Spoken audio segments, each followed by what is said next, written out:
Обвинителството отвори предмет за да испитува дали има кривична одговорност кај службениците од Центарот за социјални работи во Скопје, откако ресорниот министер Лимани вчера за Канал 5 кажа дека инспекторите утврдиле пропусти во постапувањето на службите во случајот со трагедијата во Карпош.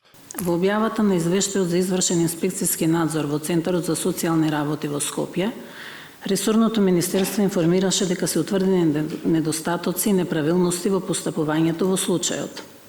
По ваквата информација, секако дека јавното обвинителство има должност и ќе испита, помеѓу другото, дали во ваквите неправилности има елементи на кривично дело. Колку точно пријави за семејно насилство во полиција поднела сега трагично починатата Ивана Јовановска, жртва на семејно насилство која пред неколку дена скокна од балкон со својата 6-годишна ќерка, министерот Панче Тошковски не даде конкретен одговор.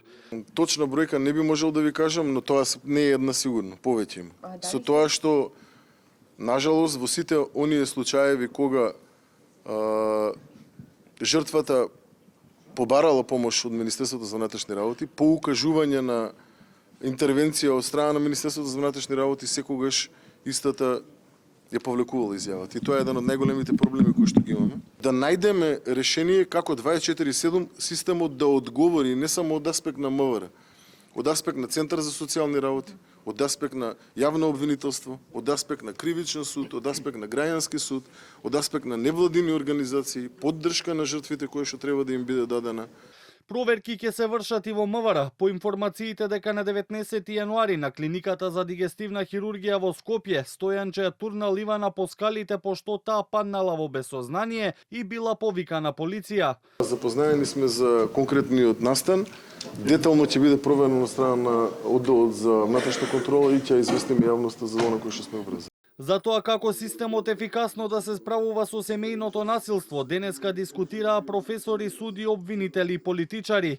Една од идеите е воведување на електронска нараквица, која ќе го држи насилникот подалеку од оние врз кои вршел насилство. Вчера во собранието повторно доставивме предлог измени на законот за спречување на семејно насилство и родово базирано насилство, со кој што повторно го отвараме прашањето за воведување на електронска нараквица за сторителите на семејно и родово базирано насилство.